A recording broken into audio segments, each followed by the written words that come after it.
we're gonna jump into this video, but to get us started, before you even know what we're talking about today, number 1A is get yourself a nice, warm, delicious cup of coffee. It's just good for your soul, man. So if you watched my video yesterday, you know that I tried to hit the point home pretty hard, that having consistent recovery is very important for overall training. So that's what we're doing today. We're taking some recovery. And that being the case, for a video, I thought I would give you my 6 best tips on how to recover like a pro. So obviously, that's a little bit in jest. I am not a pro. I very much have a day job that I have to work, but that almost makes this more helpful. This is how to recover like a pro when you are not a pro. So here are my 6 best tips. And we've already covered number 1, the most important tip of any day. Get yourself a nice cup of coffee.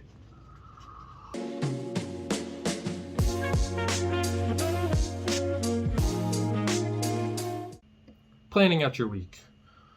Since we all have to work in workouts around work, this is just essentially what I like to do on Mondays to make sure that my week is going to line up really well.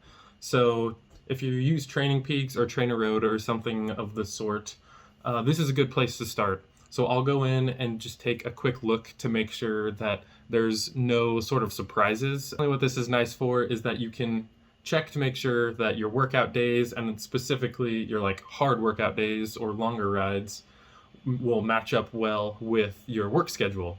If you have a day packed of stressful meetings or presentations or something, maybe you talk to your coach and you make that a recovery day, another recovery day, easy ride, versus trying to knock out some VO2 intervals. Okay, so it could be argued that 3 coffees in one day is too many. But on recovery days, when I'm working from home, sometimes I won't have anything that gives me the motivation to put on normal clothes.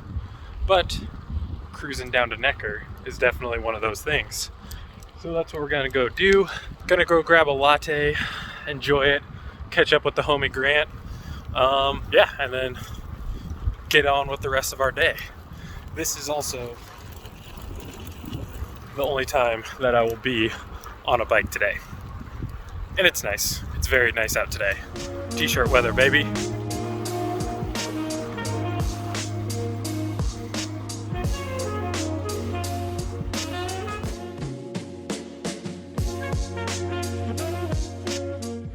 Taking your dog for a walk. I mean, granted, maybe you don't have a dog, maybe you don't like dogs. Then go find a friend's dog or take your cat for a walk, whatever it is. Getting your dog out for a walk gets them out of the house, gets you out of the house, gets the blood flowing through the legs, through the body. You can't just be sat inside all day. Look how happy she is. She loves getting outside and running around. She loves it, your dog will love it, and you'll probably love it too.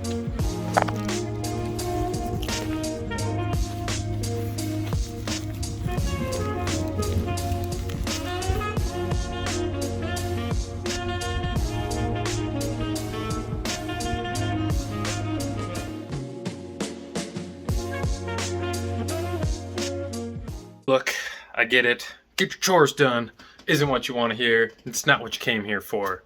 But it is kind of like some of my best advice. For me, getting your chores done usually involves doing a load of at least kit laundry.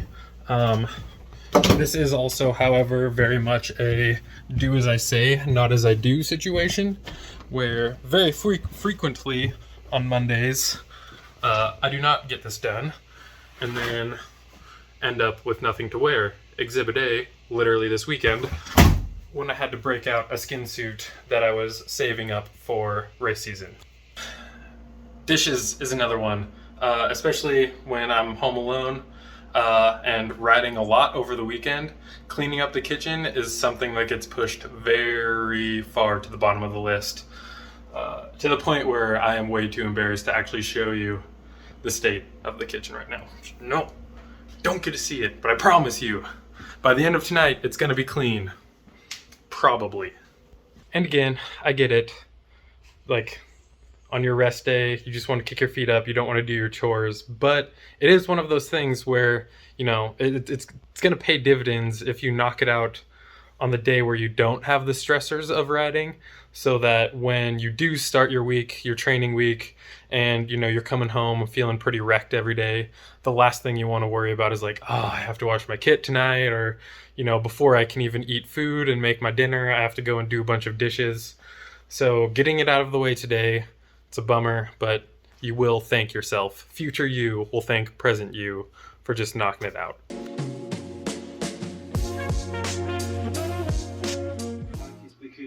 So really, this is the easiest one on the list. I mean, who doesn't love a good chill session?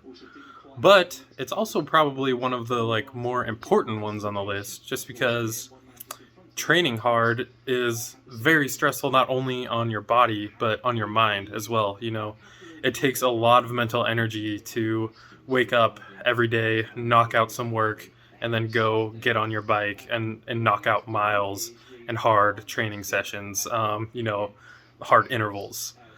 So the days that you don't have to do that, it's really good to just take a minute, make yourself a nice tea, catch up on today's stage of Tirreno Adriatico, and just relax. Give your mind a minute to chill, not worry about training, numbers, all that junk, and just hang out.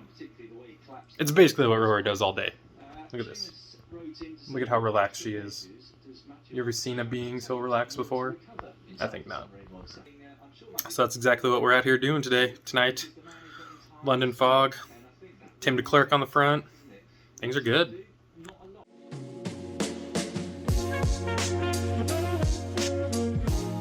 Nah, I'm just kidding. You know that you gotta sleep. But yeah, hopefully you enjoyed this video.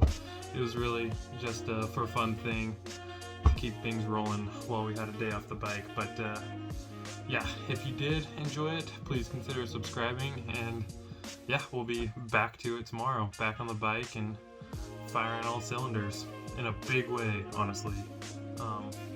Big workout on the schedule for tomorrow. Yeah, so until then, thanks very much for watching, and see you tomorrow. Hey Google, turn off the bedroom light. Good night.